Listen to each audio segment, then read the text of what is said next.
Okay, it's 6 o'clock on Monday the 12th. This is the Policy Review Committee. In attendance from the board is Connor Kurtz, Mike Wolf. In attendance from the administration is Mr. Hurley. And one member of the public is Megan Weber. Yes. I'm actually in administration. I'm sorry. Well, you're actually the public Oh, right now. God. So, okay. There is no other member of the public at this time. All right. I think the first thing we can work on is the adoption of textbooks. Mrs. Kiesel had recommended a date change, which is reflected in here. And Rob, I don't know, is there any reason why it would be a problem? No, I think we should change the date. Okay. I'm trying to remember what the original date was. I think it was in May. Yeah, it's May. So May to November. Yeah, that was written way back when the budgets were done late in the year and things like that. Now we have to start them real Okay. early. So, Mr. Kurtz, do you have any problem recommending that? No, if for no other reason than this is the policy and we can make guidelines or the administration on their own could figure out a system. But we've been talking a lot in curriculum committee about the process for ordering textbooks. And I don't know if maybe we want to incorporate some of that into this. That's just an idea. I don't know what the proper venue would be. I mean, I guess as long as it happens, whether it's administration or policy. I don't know if you have any thoughts on that. Either of you, Mr. Wolf and Mr. Hurley. I think we're fine just modifying this policy with that minor adjustment there, and then in terms of administratively, we'll come up with the procedures internally to make sure that happens in a proper way. And in follow up on Mr. Kurtz's question, has PSBA pulled our 100 series? Not yet. Okay. Because we're going to be doing these all over again okay, after great. they review them. That'll be the next series. So. All right, so this is just kind of a stopgap measure. Mr. Speed has joined us.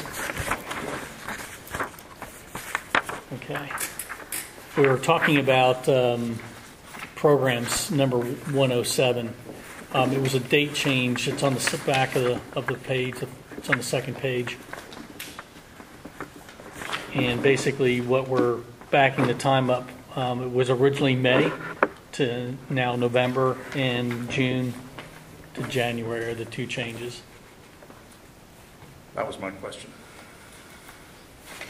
So we were okay with it, so we're going to go ahead and recommend that change to the board. All right. You need a minute there, Mr. Speed, to get yourself together? I always need a minute to get together. Okay. All right. What I would like to start with then is if we go to the 000 policy. This is the local board procedures. I didn't see anything that jumped out of it. There's a lot of changes, obviously, from what the original was. Basically, they rewrote it. I don't have an issue with anything on here that they've changed. Are we looking specifically at 000? 000. Okay.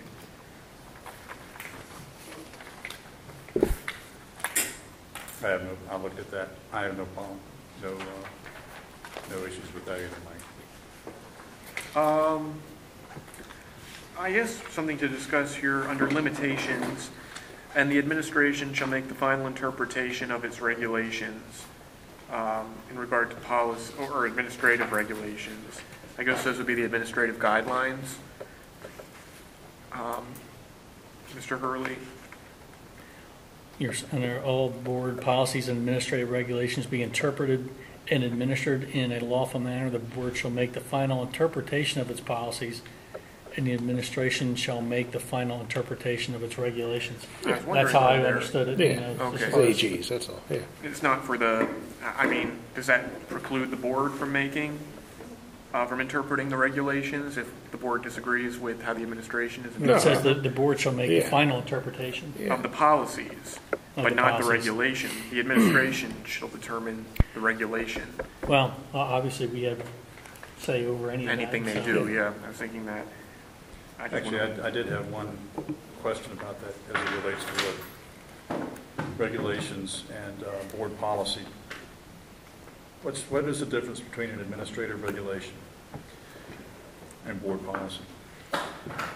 The administrative regulation or guidelines, it provides more color to the administrators in terms of interpreting the policy itself. So it's actually do's and don'ts?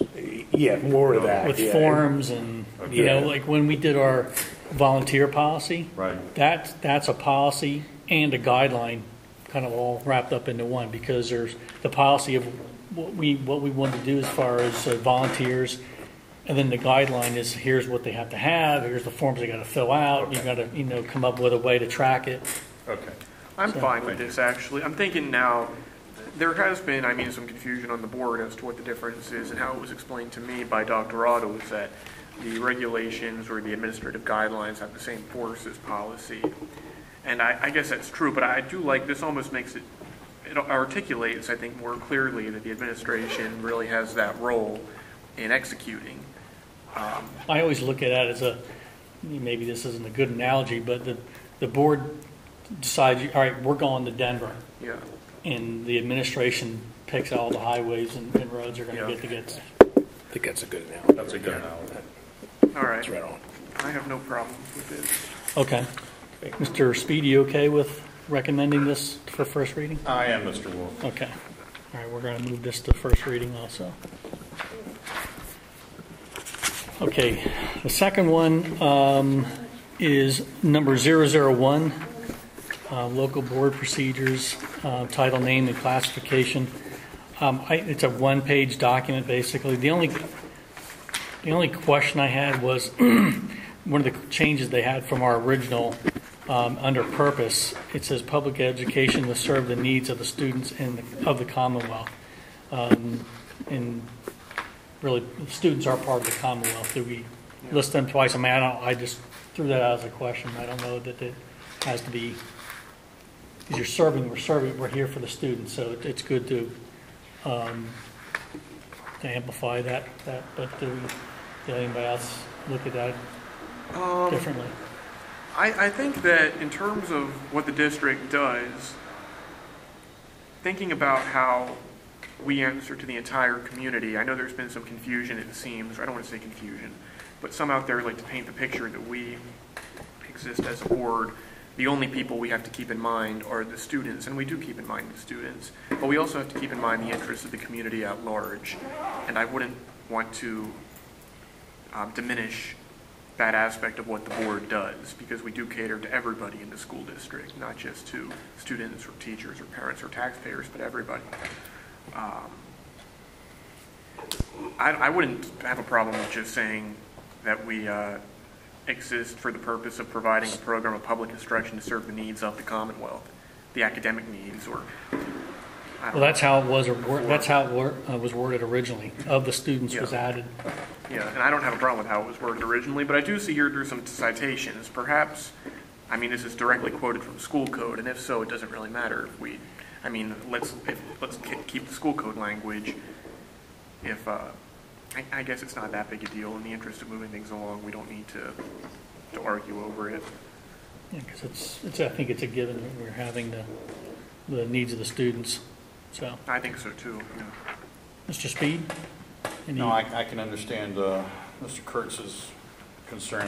You could make an argument, the needs of the students, therefore, that ultimately comes back to the citizens of the district, taxpayers or whatever. So I think there's other language and other policies that talks about the all-encompassing role that school board directors have. So I'm okay with that. Okay. All right. And we'll recommend that one for first reading.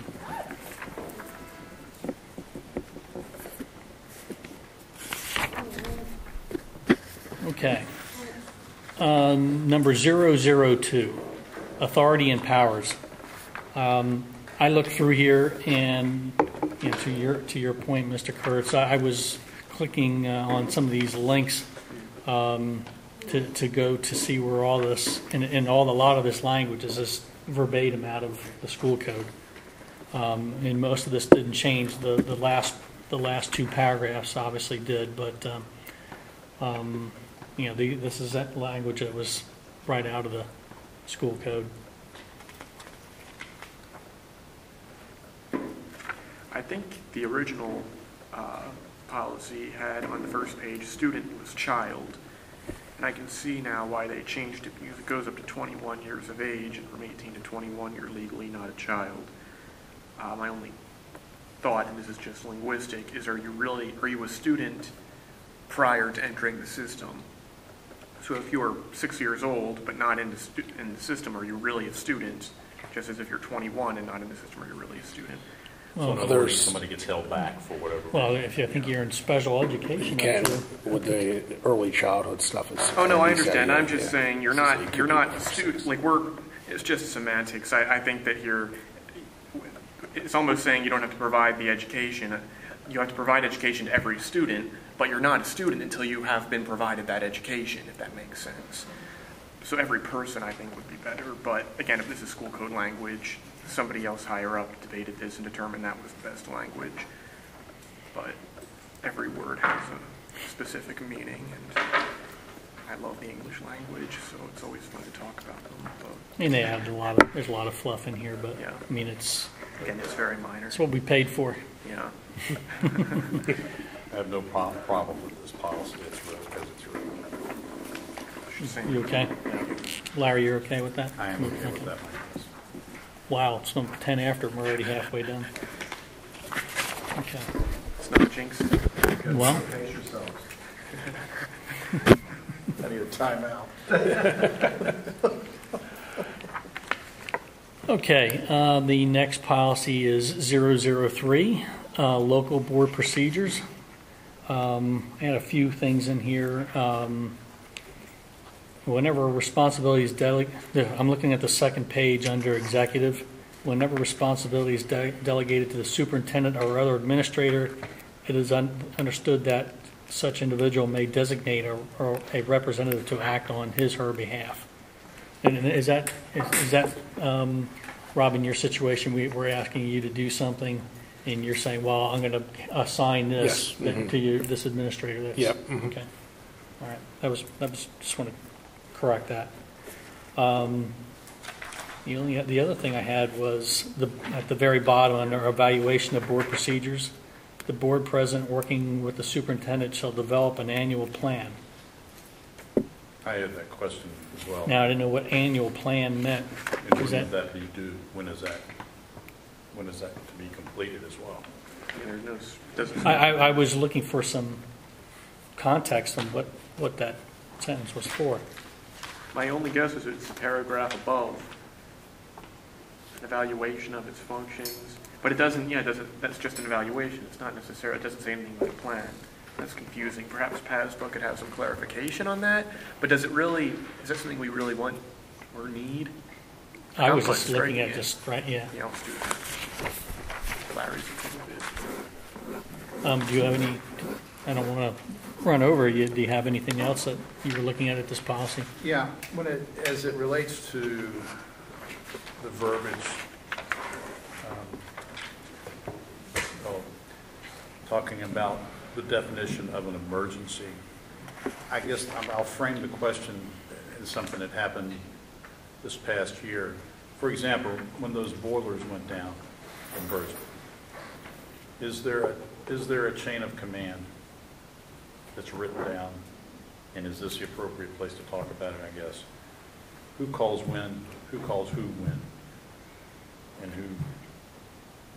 who ultimately takes command of the situation? I mean, inevitably, it's going to be the superintendent. That's correct. Okay. But beyond that, board president, if it's a facilities, is it Casey? Do we need to get that verbiage in here? Do we need to get that detail? Or is that something the administration handles on a day-to-day basis? I think it's more operational within the district itself in terms of how we have our flow charts, and, in terms of who we're calling when we have an emergency situation. Okay. It's a good question. What were some of did any of these situations occur Well, I you think that you can recall? in terms of like an emergency like that, I mean, immediately what we're going to do, when we thought we had gas coming from here, I mean, we're going to get a hold of Casey immediately, and then we're going to get a hold of who's our head of facilities, Right. who got me in contact with one of our custodians to come over and check it because he was a fireman also. And so and I was a person in the building that I got a hold of Rich this summer, and turned out it wasn't anything, but nonetheless, that would be a simple example of how that plays. So we have that all in place, right, Rob? Yep, we're in good shape there. So like, it would allow the superintendent or the district to operate, if they had a, in your scenario where we had a gas leak and we had to hire somebody to come in and effect repairs, I mean, without consulting the board, you would be authorized to spend that money to get Well, that and fixed. I think it's all about collaboration in that type of situation. Like I'm calling the school board president, like saying, okay, here's what we got, here's what's going on, you know. And so I think there's some collaboration. And then he reached out to you guys just to let you know what was going on in that particular case. So I think it's just about collaboration in that situation. I agree with that. Okay. I agree with that. Something that we might want to review at some point in the near future, just to have on our radar, I guess, is the organizational chart of the district. In the event that, There is one. Yeah, there There's just no is. names to them. that's true. It's on the Just website. something for us, yeah, never mind. I'm getting ahead of myself. But you know what? I'm glad you got ahead of yourself. And I'll tell you why. When you mentioned that, Mike, you're probably familiar with this too. Do we have anything written that says, with respect to travel, board president cannot travel with the superintendent in the unlikely event that there's an accident? No, not that I know of. I mean, I think in the next policy, it says about reimbursement and the budget and how the budget for the board and that type of Right. thing, but that's the only thing I saw up to this point. Okay. Just food for thought. Not to delay passage or a reading of this. I just think we might want to think about that Well, going down the road. yeah, when we were traveling out to, Mr. Kurtz would remember when we first got on the board, we did some PSBA training out in Harrisburg, and Dr. Otto would accompany us for that weekend, so.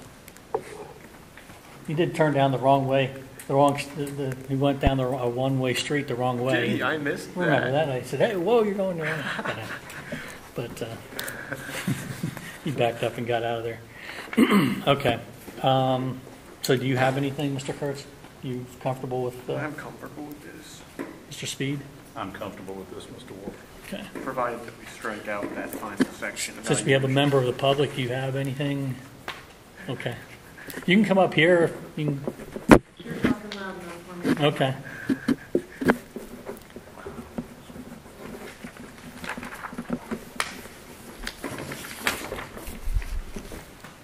Okay, the next policy is 004, local board procedures membership.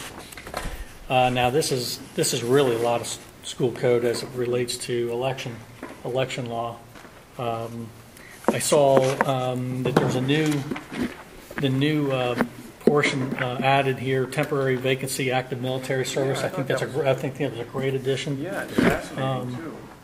So if we would ever have a board member or members who are reserved and they have called to duty for a certain amount of time, they can maintain their membership on the school board.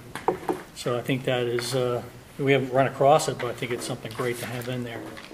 And everything else I was looking at, again, it was all school code and election law. Yeah. So I did not have myself anything to add on here. There was one thing on page 4 of 5, at the third sentence from the bottom, the board shall annually budget funds to support its planned program of in-service education and training. I did confirm, Mr. Miller did get back to me and confirm that there is money set aside for training if we're going to go to a new member to go to PSBA. I think Rich took advantage of that for training for new board presidents and so forth. So, but I just wanted to make sure, since it's listed in here, it was something new that we actually did, and he confirmed that we did. Yeah, just your item 6 on that same page, on which should be furnished to each board member a copy of the board's adopted code of conduct and standards for effective school governance. I know there's a policy coming up. I've voiced some concerns about that policy, how it was written. Are those two separate things, the code of conduct and then the standards for effective school governance, or is that the same policy? Let me just check the title. Do you remember what policy number it was? It's the last one in this series. It's the only new, here we go. Policy 11, the standards for effective school governance. So that sounds different than, oh no, code of conduct is attached to that.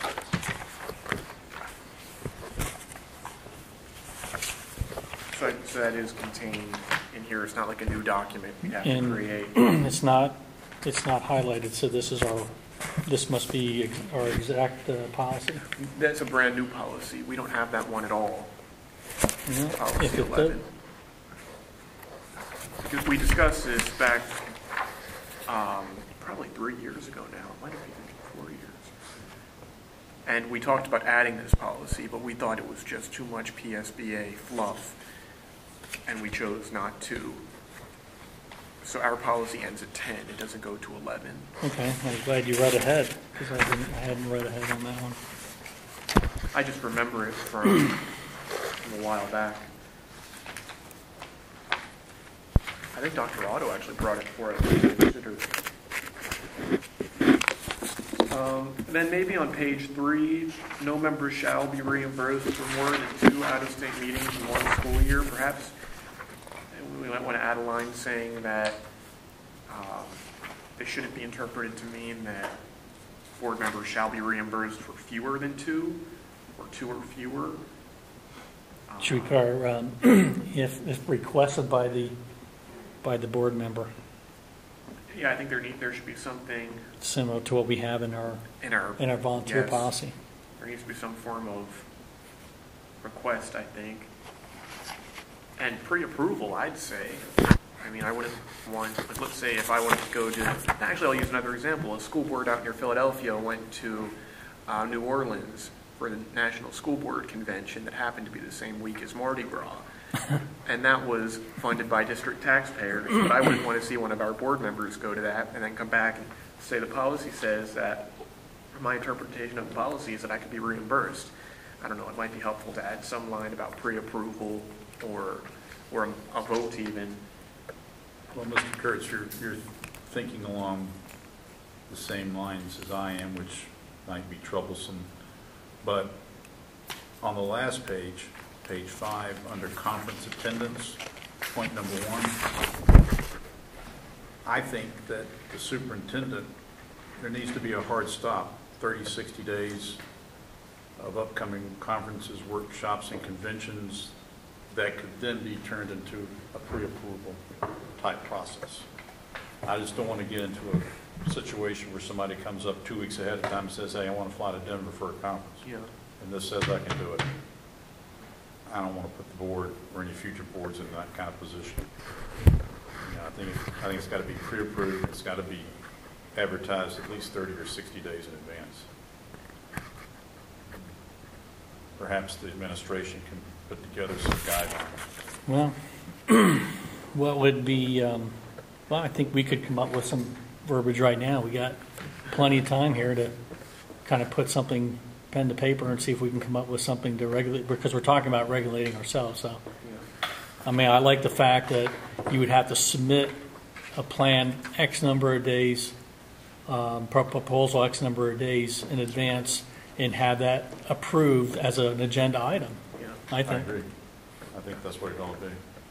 And you know what? I think that gives individual board members some direction, because I know from looking over the PASBA website, there have been conferences or even just events, maybe like a dinner in Reading, for example, that I thought might be beneficial to the district, but I had no idea how to go about requesting that, and fully cognizant of the district's financial situation, I didn't think it was prudent to even request, but it would be helpful if there was a clear process for the sake of the board members to determine, hey, if I want to, I think this could be good for the district.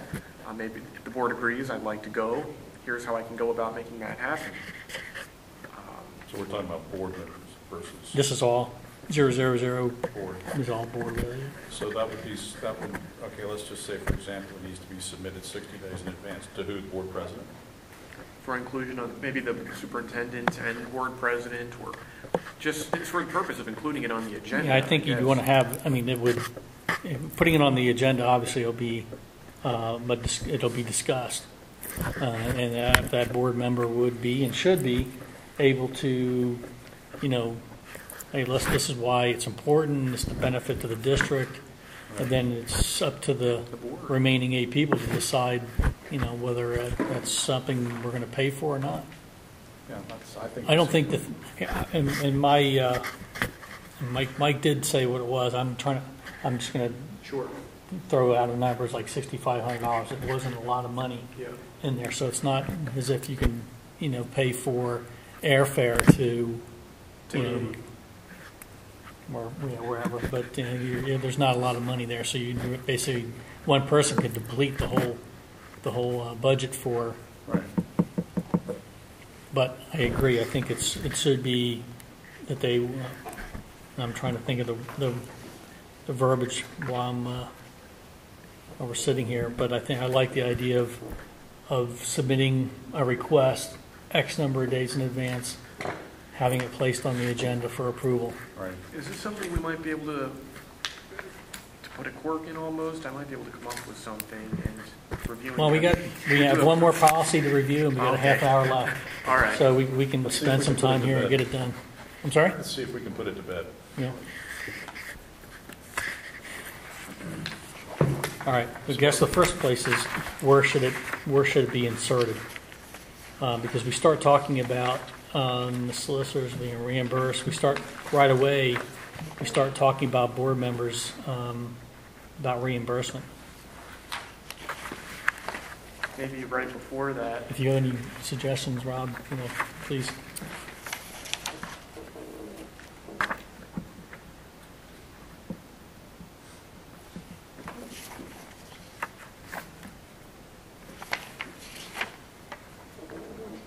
Well, what about putting it under the section of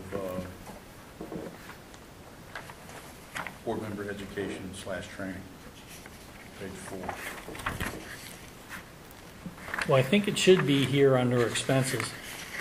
Well, I guess that's talking about really after that, after the decision's already, after it's already done. Maybe you're right. In page 5, you said? Conference attendance.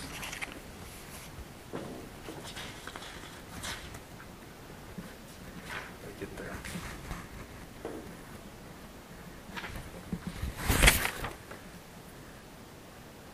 Yeah, I think that would be the most appropriate place to put it. I think you're right. In conference attendance. Conference attendance. I'm okay with that. Okay.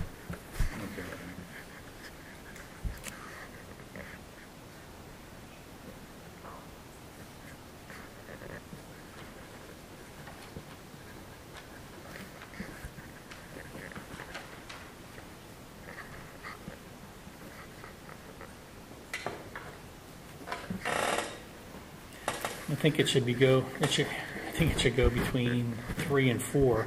If you're looking at the steps, the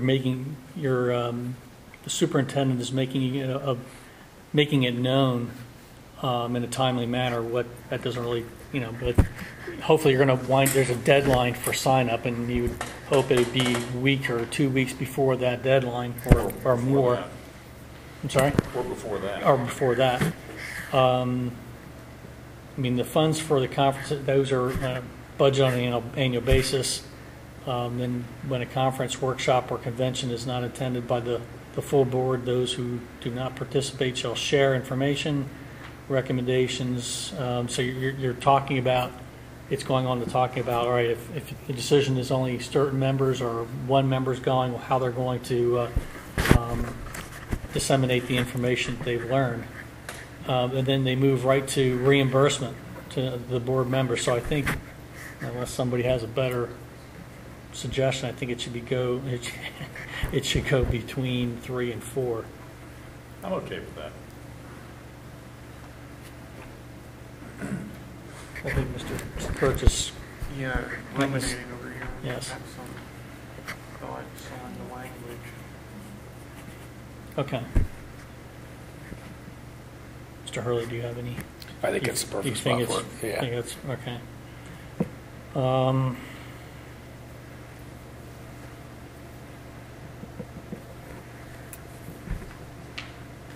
What have you been jotting down there? All right, So feverishly. here's what I have.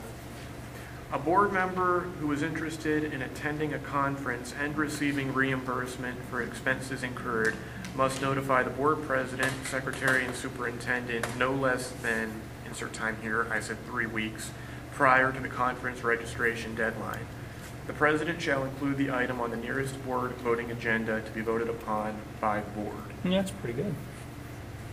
That's pretty good. You think 3 weeks is enough? of a Well, with 3 weeks would allow you to get it on the agenda? on the both agendas, your committee of the whole, and it would be able to hit the voting meeting. Then that actually then drives timely manner as far as the superintendent, because Right. now you're really talking about what, a month, you know. And one thing, I didn't have this originally, but I went back and added it. Originally, I wrote, a board member who is interested in attending a conference will notify. But then I added in receiving reimbursement, because if I wanted to go to a conference and pay out of pocket, I don't think I necessarily even need to let the board know. I'm going as a school director, elected in my own right, and I'm paying out of pocket, and I received my invitation from PSBA, of which I'm a member. So I think that's an important distinction too. I wouldn't want to see a board, because this, I don't want to say this has happened, but I've served on a board where some members may not appreciate one individual board member going if the rest of the board didn't necessarily approve that. But if you're invited individually and you're elected as a school director, I think you should be able to. So I wouldn't want to see anything misconstrued or construed as indicating that individual board members can't attend these. Yeah, because this is really revolving around Finance. if the just financial aspect of it is, getting reimbursed in the process, and because you're going to spending the public's money, you want to make sure that you're making the public aware, having it out there for the public to view. You discuss it, and here's the reason why, here's the benefits for it, and the other 8 members are, your judge and jury really Yeah. for whether that should go forward. That's a So, good check and balance, I think. Where are you guys interpreting Would you like me to type webinars? this in this? up? PASBO offers a lot of webinars that are pretty good. Where do you interpret that falling into this policy? is there a cost associated with They're those? usually typically? about $50-$60, yeah. That's a point to ponder. You should include some type of language that would capture that. Because I don't want to see in future boards, somebody come up and say, oh, okay, I was sat in on this webinar, and here's a $50 bill that I charged on my credit card. What are the typical lead time you get from the time the email comes out to you have to sign up? Webinars they aren't as advanced. They tend to be more issue specific on things that are hot at the point in time. So you're probably looking at around a month on a webinar usually, compared to a conference, which would have 3, 4, or 5 months, maybe a year in advance. Yeah. Well, even if it's a webinar and you've got a month window, that still gives us time to review it. Right? Conference or event, we can phrase it that way. I think we should put And some verbiage in there with respect to webinar or electronic convention or something. We're splitting hairs here.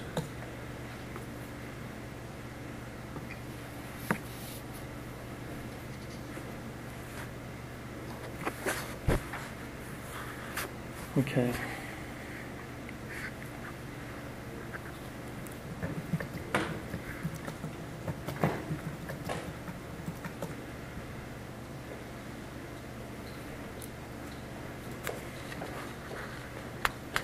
Well, then, do we necessarily want to distinguish between, because anytime you're spending district funds,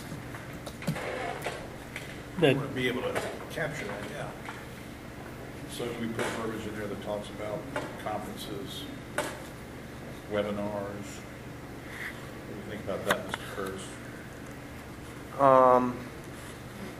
Really, any event that costs money that a board member could go to and wants to have reimbursed. Conference or other fee charging, Other fee-based services? other fee-based service, yeah. That's it right there.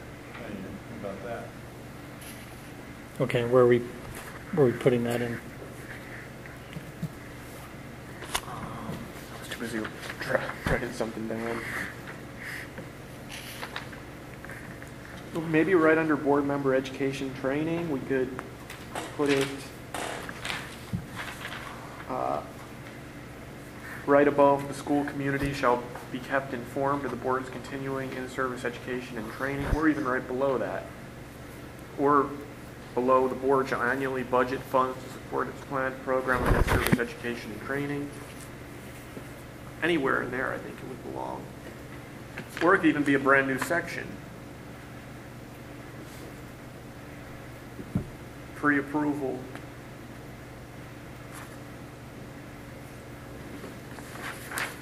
And maybe it should go under the participation in school conferences, workshops, and conventions, and then add the money aspect in there.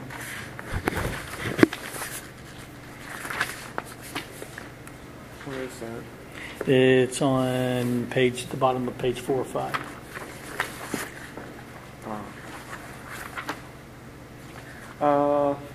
Underneath that first item, under item 1, you're saying? Or Mm-hmm. because on the next page there's item 2, 3, 2, and 3, 4, 4, so right. just included in that list. But that's the training. They actually already defined the training, it looks like. So we could just reference that back instead of saying conferences or fee charging services. We could Workshop and conventions, I mean, subscriptions. workshops could, whether it's online or you're attending in person, it's really, I don't know if you really want to distinguish between them. Well, once again, that'll be vetted during the voting, the agendas, right? But we want to make sure that, That's included. That's included. right. So we have your verbiage that you came up with. I think that if we insert that between 3 and 4 under conference attendance. Oh, okay. I might have been looking under the other one. Right. So right here. Mm-hmm. Because the progression of, all right, Yeah. the superintendent makes you aware that there is something. That's good. They're just putting out the fact that the budget includes line item for expenses that we would, the board would be able to use. And then, they tell you about number 3 is that if one board member goes or a limited board goes, that they come back and disseminate the information to everyone else that wasn't there. And then after 3, which would now become 4, would be your paragraph, which if you could send me that, I think that was and let's just, once you're typing it out there, let's read that again, make sure we agree in that, Okay. see if there's anything else we want to add to this. But I think then we need to define do we need to define timely manner for the superintendent? That was my first question, yeah. Knowing that the objective is to get it through a committee of the whole and a voting meeting, 2 meetings. So you're really talking about a month and a half. That drives the timely manner, Yeah. quote unquote. Yeah, I mean, we can handle that internally with that Okay. person. Yeah. That won't be a problem. Okay. Would you like me to read this now? Please. What I have? Okay. Just so we know what we're agreeing to. Yeah. A board member who is interested in attending a conference and who desires reimbursement for expenses incurred must notify the board president, secretary, and superintendent no less than 3 weeks prior to the conference or what do we want to say, conference or fee-based or fee, Yeah, whatever. the educational Fee-based opportunity. service, fee-based service, something to that effect. Something that captures that whole webinar scenario that Mr. Hurley mentioned. Is that good, Mr. Wolf? Yeah, that's Okay. fine. I'll say it again. A board member who is interested in attending a conference and who desires reimbursement for expenses incurred must notify the board president, secretary, and superintendent no less than 3 weeks prior to the conference or fee-based services registration deadline. The president shall include the item on the nearest board voting agenda to be voted upon by the board. I think that pretty much sums it up. Okay. So, That to be too, Connor. Okay, I'll send it Yeah. to the whole committee. I'm having difficulty, Rob, connecting to the district's website. I can get onto any other website, it seems, just not the district website. okay, so we're going to insert that between 3 and 4. 4 will become 5, and 5 will become 6. Okay. Is there any other changes to this policy? Comments? Public comment? All right. So we'll take this one back, and we'll have this revised, and we'll submit it to the members so we can all take a look at it.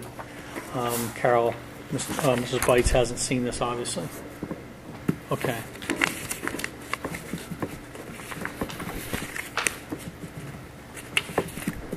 The last policy is organization, number 005. As you can see, not much has really changed with this policy except for some of the legal references. I did have some questions.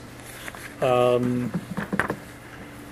me see. The secretary shall not enter upon his or his duty until furnishing bond in accordance with law and with board approval. The secretary shall be compensated in a manner and a rate determined by the board. What happens? I don't think we've compensated our board secretary. Is that something we do or don't compensate We are for? legally able to do that. Some districts do compensate their board secretary. I believe there's a school district up north that actually rotates the board secretary position between all members as a little backdoor way of paying school board members. But that is the one position under the school code for which a school board member is allowed to receive compensation. Okay. And why is that, from a historical standpoint? I wish I knew. I guess it would be because of the sometimes tedious work that individual must do. Because some districts don't have a recording secretary either, I don't think. So essentially the work that Sandy does, the board secretary, may do. It might just be a holdover as well from time gone by. But Yeah, if I recall, you have to vote on a new secretary in May, I believe. yeah. Well, how can, if you vote in a new person in May who's different from the secretary that was bonded before, how can that person assume their duties for that meeting in which they've been elected if they haven't been bonded? And I don't understand. It's just a question. I was hoping somebody else would know that answer.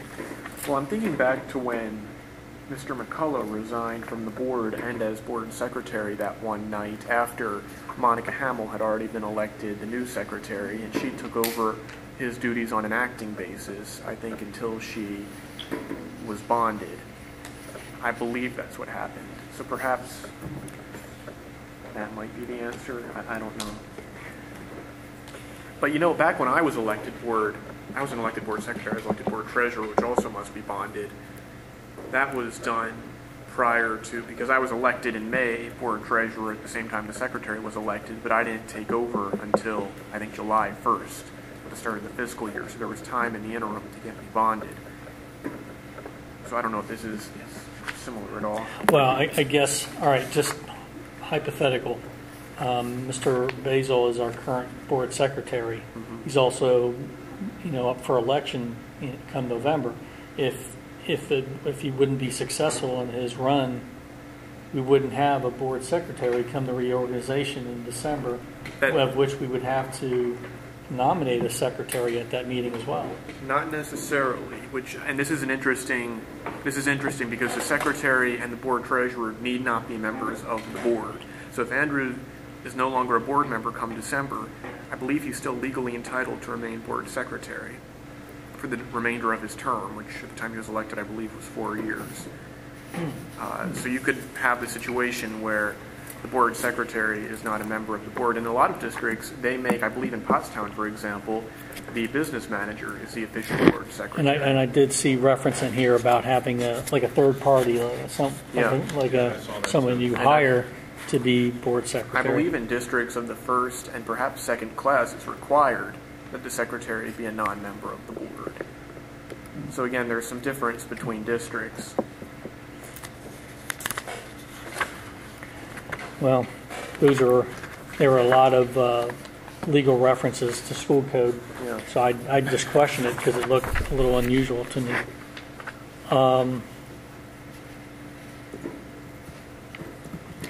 The only other thing I saw in here, under page 404, right above consultants, the board shall develop board operation guidelines that describe the duties and establish procedures for the operation of standing committees. Basically, I would think this is what each committee's charter is. The purpose for being. Is there such a thing? I don't know. Is there a committee? I don't know that.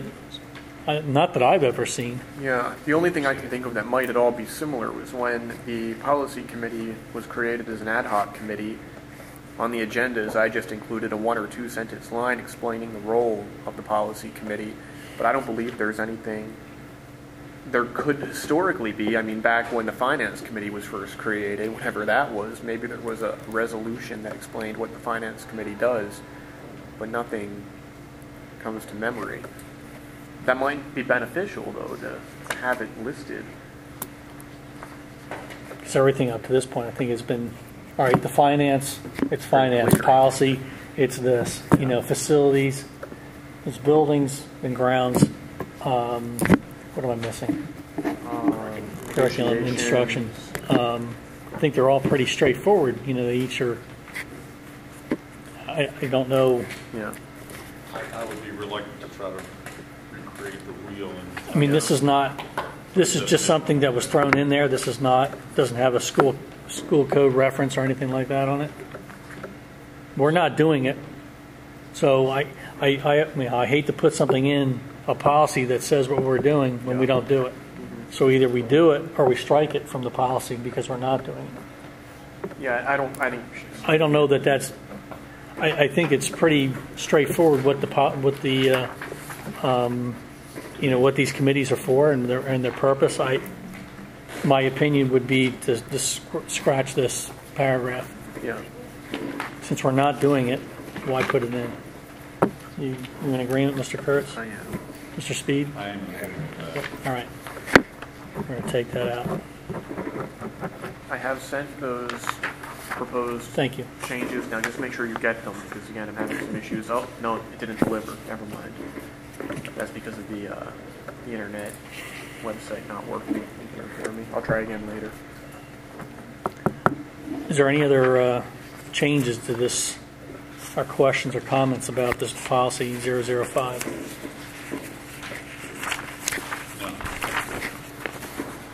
Let me just look over one thing quickly because there was some confusion.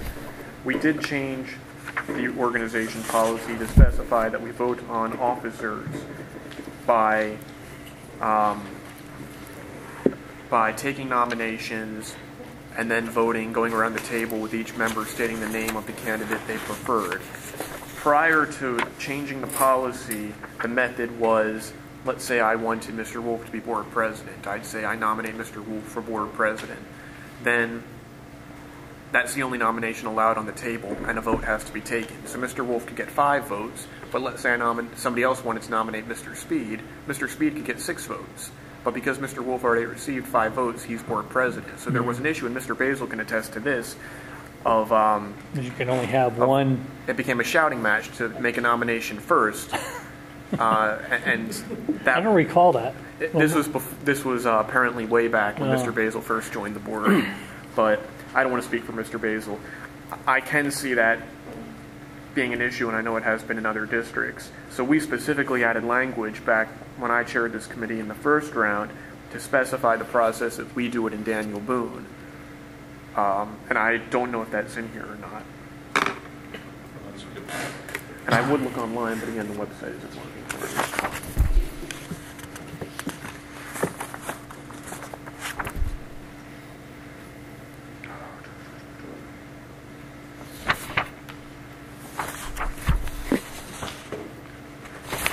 it would have been helpful for PASBA when they were changing these to just go back and strike through the language that we had so we could see what was being removed. I don't think this does include the language that we added. I do have somewhere Oh, the originals. stack of paper. I stapled them all together so I wouldn't mix them up. I have it here too if you'd like. Yeah, the originals. Yes. These are the green ones. Organization, committee, appointments. Here we go. Section 3, officers. What's So here, officers. organization? Yes, organization. 005. Yeah. Okay. The original language says, Section 3, officers. Election of officers shall be by a majority vote of those present and voting. Anyone can nominate candidates for officer positions, including the presiding officer, which was a question under Robert's Rules. Once all nominations are received, anyone can make a motion to close nomination for officer positions, which will require a second to the motion. Recorded vote to close nominations for officer positions. Presiding officer declares is essentially a process. Is what I'm reading, is that on this? I don't see it. Okay, I think we need to include that. It should be below officers because election of officers shall be based on a majority. Yeah, this is- It really should take the place of. This is specifying the old process where one candidate is nominated and then a vote occurs, and if that person doesn't get a majority, a second vote must occur. So we want to replace that with Add the old section. language, or at least something to the effect of the old language, maybe clean it up a little bit. Okay, yes, that one's okay. And then everything else seems to be similar going down there. Just 1, 2, 3 used to be A, B, C in the current policy. Okay, so we're basically taking section 3 out of our old policy. And let's go right in. Yeah, it should really go up here in Yeah. officers. Yep. So we would basically strike that, what we got from PSBA, and add back our section 3. So strike the part that starts with election of officers. Correct. Yeah. And then we're going to, in your packet there, Mr. Speed, there in these green, these are the original. I know it's hard for you to thumb through them right now, but Use your mouth. For the sake of the minutes, Mr. Speed has a broken arm, just so that's clear. For the sake of clarity. it's Yeah. a hand. Oh, never mind. People are wondering, what are we talking about?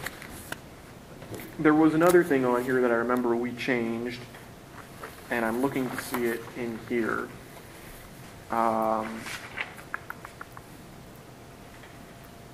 What we added was